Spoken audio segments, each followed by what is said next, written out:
Hello, boys and girls, if there are any girls.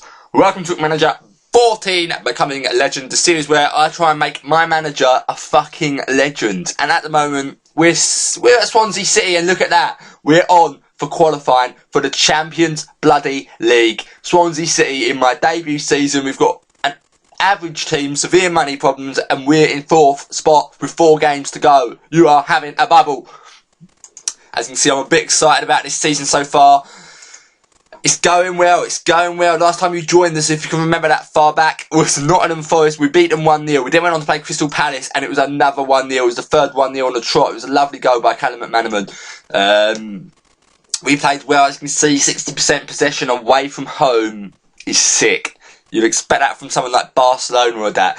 Away from home, just to have the most possession, that's an achievement. And to get 60%, even against a team like Crystal Palace, is a good statistic, even though it probably doesn't seem that good. And there's McManaman's goal. Actually, I lied, it was an awful goal. It was a lucky goal, but you know, it don't matter how you scored them, just that you do. We got that first goal, then we sat back and defended the lead. It was a good game to watch though. We were playing very, very attractive football. Connor Graves got injured though. He's a great player, this boy. I'm trying to develop him. I'm trying to develop him to be a bit like a Xavi or something like that. But his physical attributes are well below par. He's got no stamina. His natural fitness isn't good enough, and he's very, very injury prone. I know that's a hidden attribute, but let me show you his injuries. Look at that, and he's only bloody 18 years old or something like that. 20 years old. And look, he's already had 8 injuries. He's been out for 4 months, couple of weeks out. Oh, he needs to sort himself out. So I don't know whether he's worth developing because he's injury prone.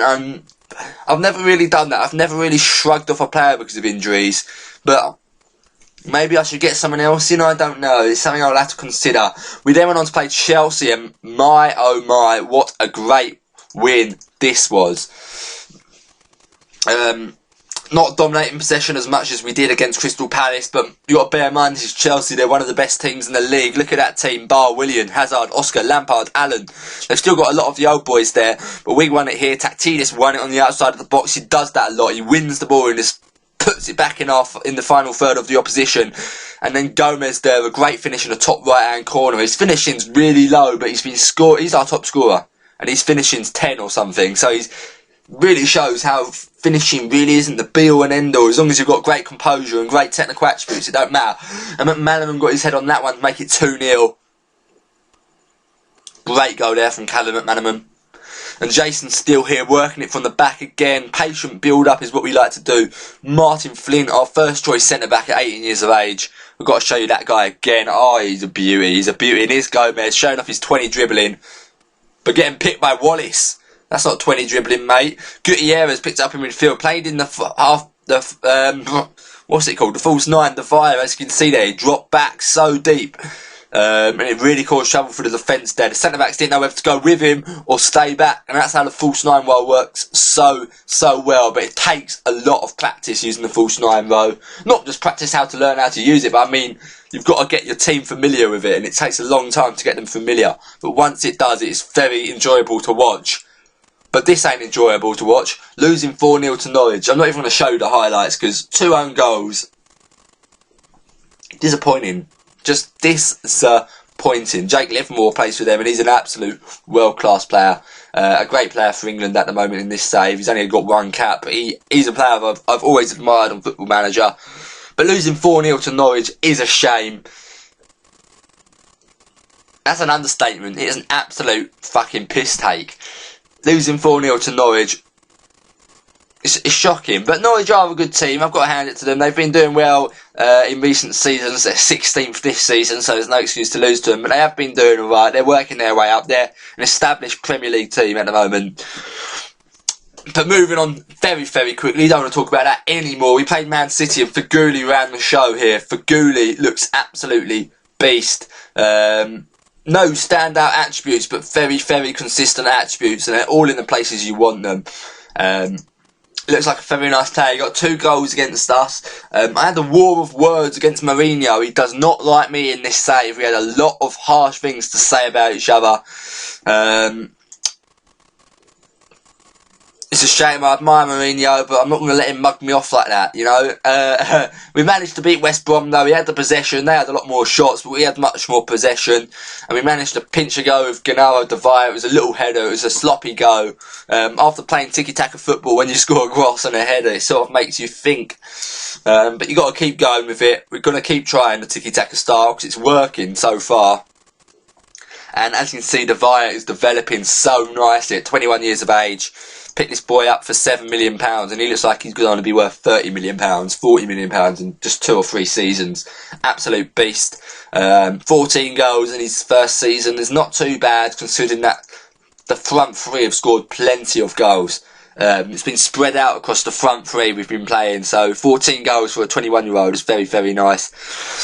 And that's the games. We're sitting pretty in 4th place. Let's see, we've got 4 games left. To be honest, I just want Europa League is the aim, really, just to get into Europe, because we've got serious money difficulties. I'll show you that in a minute. But the last 4 games, we've got a difficult one against Arsenal, but it's at home, and we've done well against the big teams at home.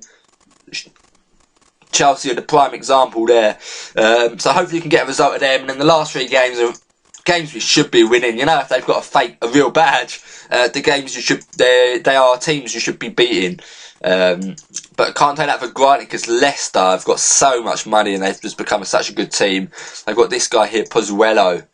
He looks tasty, doesn't he? But yeah, it's going alright. I'll show you the performance so far. Highest average rating is Rodrigo Gomez, of course, 12 goals, 6 assists in the league. Look at that, 10 finishing, but he's still banging in the goals. 20 dribbling. I tell you what, guys, I've said it before, I'll say it again. Check this guy out in your save because he looks absolutely beast. But saying that, I have spotted another right winger I really want to sign, so I'm tempted to push this guy back to right back. Maybe he's got a Dani Alves sort of style to him. He's got 14 tackling, so I'm thinking maybe he could play that role. Let me know what you guys think. Could I push him back to right back? Well, right wing back it would be. A very, very attacking right wing back. I don't know about that. But it's something I'm seriously considering because he's got the attributes. It will take a long time to train him, but I think it might be worth it. He could be one of the best right backs in the world if you play him there. But he looks very, very tasty. Maybe got to start working on his defensive attributes just in case. But I think he's there. He's almost there attribute wise. And another player, Gennaro Devaya. The 2 young Argentinians are really doing well. Devaya's having a very good season. It's just developing well. I'm looking forward to seeing how he'll be in 2 or 3 seasons. Neil Taylor as well. He's the old dog now at Swansea. He's the experienced head. He's the right back at the moment. As you can see, he's going to start declining. That's why I'm thinking about either getting a right back or pushing Gomez to right back and buying a quality right mid. And I'm looking at one. I don't want to give it away yet, but I'm looking at a world-class right mid at the moment. Argentinian as well, and he's a regen. Let me know what you reckon about that. Conor Graves, he's been playing well when he does play, but I've said about his injuries, they're pissing me off, his injuries. And Callum McManaman is not really doing too well. He's doing alright, 8 goals, but I wanted better from him. I thought he was going to be our star player this season, but he hasn't been. He's just been average. I want more than that, but sitting in 4th place, leave your predictions where I'll finish. I think we're going to have to finish at least 6th. It's probably going to be a battle between us and Newcastle for 6th. Liverpool and Man City got a lot of games in hand, so they're more than likely to jump us. Yeah, it's going well. I also want to say, guys, that Your Player series is definitely happening. Sorry about the slow uploads. I hate apologising because I do it too often.